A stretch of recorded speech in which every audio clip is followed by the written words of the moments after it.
So, I was watching a podcast on the Academic Agent's channel the other day, in which he, Based Mama, Bantu, and some other people no one really knows, but I'm sure make decent content. Anyway, the stream was actually a debate regarding the non-aggression principle, which it took them about 57 minutes of streaming to actually start talking about, and oh my fucking god, this was absolute cancer. Just listen to some of this. I swear to God, I'm not kidding when I say I actually think this is worse than that stream where Sargon attempted to explain what individualism was. Next opinion. Now this is the one that's going to piss Liz off. Ready? So Liz, I expect you in on this. Okay? Okay. This is where we reunite and we find love again. Okay. People who believe in non-aggression principles believe in fairy tales. I wouldn't call it a fairy tale, but yes, to some degree, I would call the non-aggression principle a religion. And people who use the non-aggression principle are usually the people who deny religion and say, oh, we can all get along, we don't have to have a common, whatever, we don't have to believe in the greater good, all we have to do is believe in the non-aggression principle, and like, that's your God. Well, under an anarchist state, the idea is that the only golden rule is that you do no harm to anyone else. Oh, so because it's the rule, it won't happen. Okay. I'm curious, were you expecting me to disagree with you on this? I kind of was. I thought you were a bit more libertarian than that. Maybe I've misread your political stripe a bit. I'm very close to the libertarians as in practice, but not in foundation, no. Okay, well then we're on the same. I don't support the non-aggression principle. The main point I was attempting to get with that, because you hear ANCAPs talk about this a lot, especially, right? And really hardcore libertarians.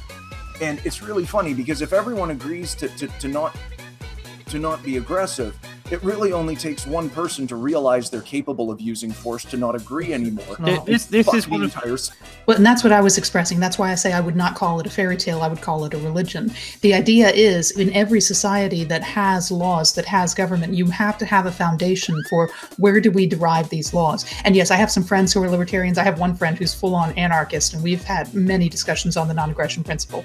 And the idea with most of them are, they say, you can't use religion, you can't use your feelings, you can't use the consensus of the overwhelming majority, you can't use democracy. There has to be one foundational principle that we hold to, that doesn't change over time, that doesn't change with people's opinions, and they choose the non-aggression principle. And my point is, it's just as much a religion as anything else.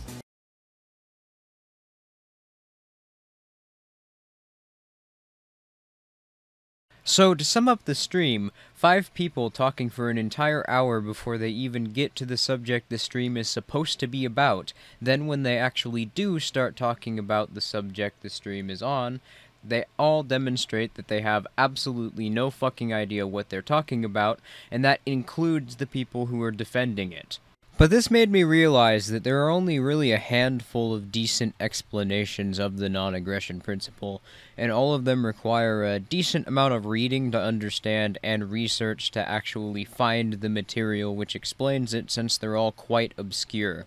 But to save you the time researching them, the 2 best materials I can recommend are 2 essays written by Lysander Spooner. One titled Natural Law, the Science of Justice, in which he explains the basis on which ethics can be demonstrated objectively, and another titled Vices Are Not Crimes, which is essentially the first documented explanation of the non-aggression principle within a rationalist framework. And I've made 2 videos explaining both of those concepts already, so I'm not going to be going too deep into detail explaining why logic is objective or how from logic you can derive ethics, both of which I will be leaving a link to in the description for a longer and more detailed explanation of those concepts, since those concepts are fundamental in order to understand the non-aggression principle. But briefly, logic is objective, and because logic is objective, there are ethics which necessarily must be derived from logic as well. And since ethics can be objectively demonstrated, this means that there are necessarily a certain set of behaviors which inherently cannot be justified, which is all that the NAP suggests. The NAP is not a law in which people in a libertarian society are somehow forced to follow. In fact, the entire purpose of a libertarian society is to reject this sort of monopolistic structure. More on that in a moment. And the NAP is not an ideological construct. The NAP is nothing more than one of the many conclusions of natural law. The NAP's application in a libertarian society is not as a law or as an ideology. The NAP is not even something that everyone would necessarily have to believe in order for a libertarian society to exist. The NAP is important to libertarianism because in a libertarian stateless society, the NAP exists as a means of conflict resolution, so that people in a dispute can defend themselves or know what rights they have and if their rights are being violated. Natural law allows people to objectively demonstrate these things in a dispute if challenged or challenging somebody else for a perceived violation of their rights. So, I'll give you that with the notions that come with inappropriately labeling the non-aggression principle as a principle, and with the misunderstanding many people have about how arbitration works due to the only form of arbitration existing in practice today is the form of a monopoly on arbitration, or a rule of law, or a state, as most people would refer to it. So, it's easy to misunderstand how it would work or what it is. So, I could end the video here, but that wouldn't be fun now, would it? No, because in those clips I played from Academic Agents podcast, all of them effectively went over every single retarded misconceived criticism of the NAP that exists. So, I feel like we should go over them individually. Firstly, the non-aggression principle is like a religion. This itself is hilarious on so many levels, but it gets an extra pinch of autism when you take into account who's saying it. Because my IQ is extremely high IQ. I'm talking like way up there IQ. It is extremely frustrating, being that I am far superior as I am the most intelligent person. I guess, like, 140 is above average, whatever, do you. Motherfucker, you expect me to believe that you have a Mensa IQ when you not only don't understand that logic is objective, despite the fact that it's so easy to understand this, that you literally cannot deny the objectivity of logic without yourself performing a logical contradiction, but you can't even approach the concept. You can't even understand that others may think logic is objective. If you have a Mensa IQ, then Mensa must have introduced some new affirmative action policy which allows people that have IQs countable by my fingers to join. Anyway, the argument here is, as Based Mama herself said, coming from the assumption that you need a centralized rule of law to enforce any ethical concept. The irony is that this reasoning can be refuted with Euthyphro's dilemma, which was originally proposed as a challenge to the ethical argument of theists that ethics could only exist if God exists. If ethics are derived from government, then rights are arbitrary, since what is and isn't considered ethical would be solely defined by politicians, meaning, of course, that we don't actually have rights. But if ethics aren't derived from government, then rights exist independent of what the rule of law dictates, which means that you do not need it in order to have ethics and order in society. As a matter of fact, since the rule of law is arbitrary and can only be enforced because the government is a monopoly on arbitration upheld by violent coercion, this means that a state society is less orderly than one without a state, because what is and isn't ethical in this framework is entirely decided by a ruling class. Not only this, but because they have a monopoly on arbitration, this allows that ruling class to exempt themselves or anyone else from being held accountable for committing crimes. But going by the textbook definition of a religion, which is the belief belief and worship of a supernatural controlling power, the belief in statism would actually fit this definition more closely than libertarianism, since to believe in a state you have to believe that an entity is capable of possessing powers and authority which cannot naturally be explained and is supreme to any other natural being.